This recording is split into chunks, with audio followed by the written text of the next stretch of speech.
Musk di tweet kan, akun saya tuh baru bikin Twitter nih, Far, baru 2 hari langsung lenyap. Elon Musk ngomong hal yang sama di Twitternya dia, give people their freedom back. Gak ada yang lenyapin akun Twitternya, anjing gak? Cuman gara-gara Elon Musk punya roket, bangsat. Oh tapi Bli, kalau misalnya Twitter kan ya kita ngomongin mungkin ada kesengajaan untuk gituan ya, tapi untuk di ban gitu kan, mungkin ada pihak-pihak tertentu yang tidak mau nih. Oke. Jatuh. Belum bisa beli AirPod. Gimana? Tapi gini, kalau Twitter itu kan ketika banyak orang yang report dalam waktu yang bersamaan, itu kan otomatis kan di ban gitu kan, di suspend gitu kan. Mungkin banyak orang yang report kali ya. Pasti. Lalu orang-orang itu kenapa mereka tidak report Elon Musk? Kan Elon Musk lebih berbahaya.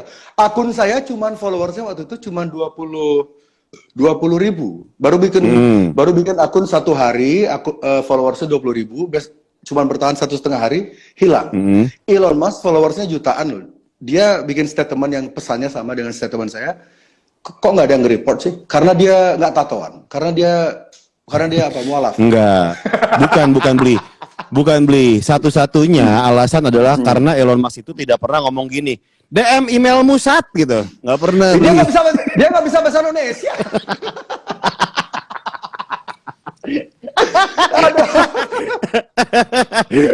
Oke. Coba dia bisa. Pasti dia udah ngomong. Oh iya. Send your email. Iya. Dumb fuck. Enggak, soalnya dia nggak pernah berurusan. Gitu kali. Elon Musk kan nggak pernah berinteraksi sama netizen Indonesia kan. Mulut netizen Indonesia tuh beda loh sama netizen Amerika. Sama aja, cuma bedanya mereka bisa bahasa Inggris aja. Kita pakai bahasa kita gitu. Jadi kedengeran lebih sopan ya. Oke. Apa namanya? Tapi banyak banget nih Bli, kalau gue lihat dari teman gue yang tenaga medis, mereka tuh bilang ke gue kok kalau misalnya rumah sakit memang sehektik itu, separah itu. Di Jakarta kan? Sedangkan lu bilang kan? Di Jakarta ya? Iya di Jakarta, iya betul. Di New York pun demikian, Far. Jadi begini, makanya saya jelaskan tentang kenapa COVID ini terstruktur ya. Kenapa COVID ini sudah ada polanya, sudah ada yang mendesain. Kota-kota yang diserang itu adalah kota-kota pusat berita, kota-kota pusatnya media. You know, if you make it in New York, remember, ingat nggak ada yang ngomong gitu? If you make it in New York, you make it everywhere. Itu itu kutipannya Frank Sinatra. Kalau 9/11 itu kejadian pesawat yang menabrak menara kembar itu di New York dan itu mengubah geopolitik global kan. Jadi di Amerika yang paling hektik itu di New York. Itu kan kebetulan atau what? Di Indonesia yang paling hektik di mana? Di Jakarta. Jakarta. Ya, jadi kenapa nggak di kota-kota? Kenapa nggak di kota-kota yang nggak ada stasiun TV-nya? Kenapa nggak di kota-kota yang nggak ada selebritinya?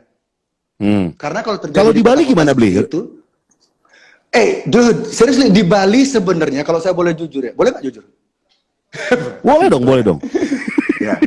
Di Bali ini sebenarnya itu kalau masyarakat mau jujur ya, kalau pemerintah Bali ini mau tidak mengikuti instruksi dari pusat, Bali ini it's okay.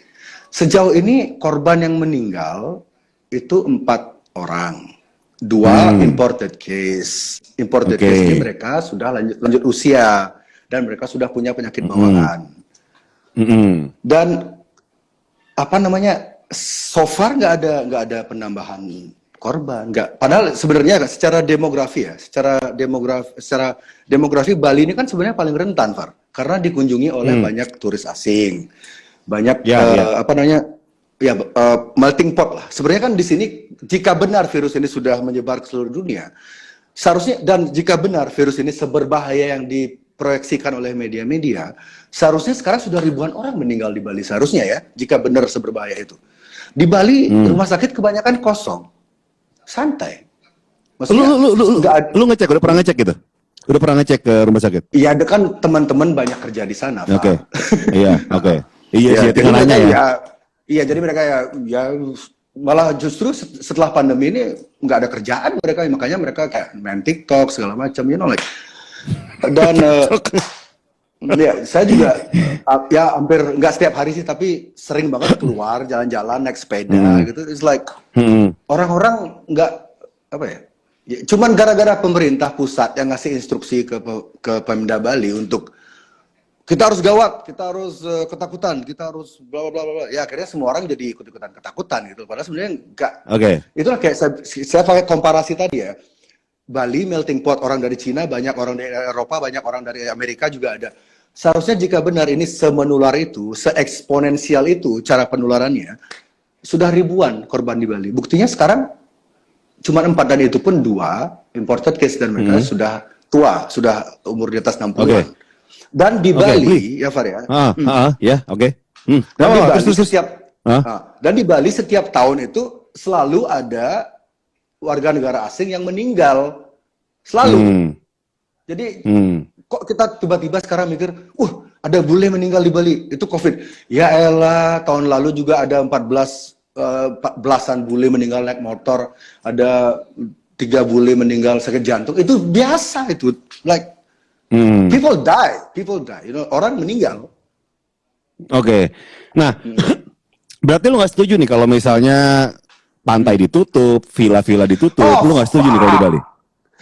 Ini sekarang ya, server di Bali ini, saya kan udah bicara sama beberapa server.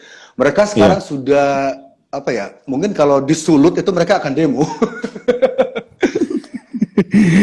Nah, berarti kenapa? Gini, oke. Gimana, Bli?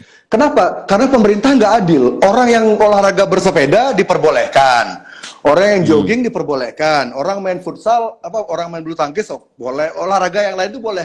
Gym masih buka, server nggak dikasih. Mereka mau surfing di kolam renang, gimana dong solusinya? Oke, kan kemarin tuh ada beberapa video yang sempat viral, ada turis gitu kan, bule lagi party-party di villa, terus pada akhirnya diserang sama netizen karena kok lagi lockdown, atau bukan lockdown ya, karena lagi self quarantine kok masih sempat bikin party gitu ya. Menurut lu gimana? Saya tidak bisa menyalahkan warga negara turis-turis itu 100%.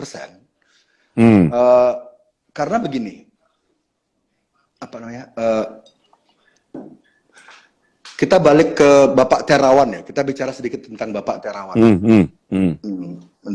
Menteri Kesehatan kita.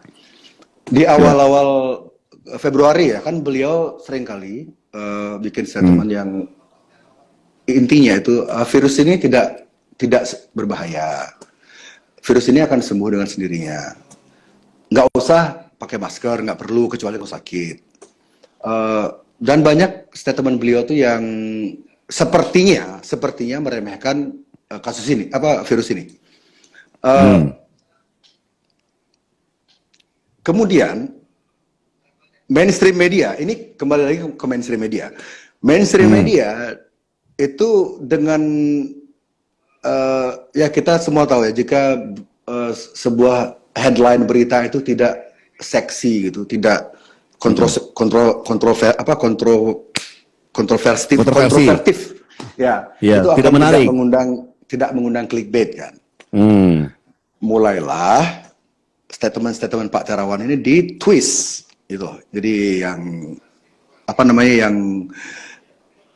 yang seharusnya menenangkan, jadinya seolah-olah kesannya itu meremehkan atau seolah-olah menyesatkan.